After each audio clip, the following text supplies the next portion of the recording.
When you're building the most powerful rocket ever, there are lots of things to think about. One of the things that we think about is how do we point this launch vehicle very, very precisely. In order to do this, we've taken the pieces of our control system that have been flight proven, and we're adding a new piece that we call adaptive augmenting control to help us to do this even more effectively.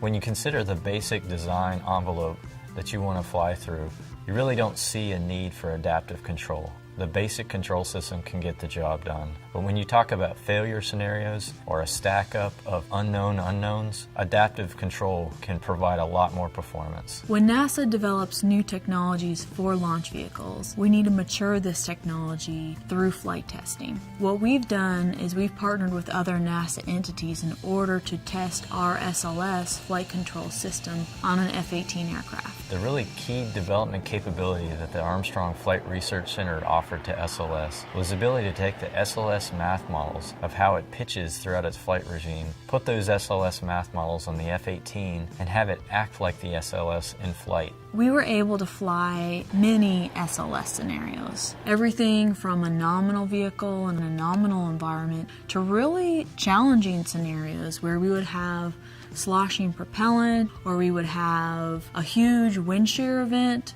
We even simulated things where we would have the core engines actually stick in one direction and not be able to move them, and then the rest of the control system had the responsibility of compensating for those issues. As we were in the control room looking at the data coming in from these many trajectories, we could quickly see that our adaptive control performed just as expected, increasing the performance of the basic control system. Coming out of this flight campaign, we were able to meet all of our test objectives multiple times.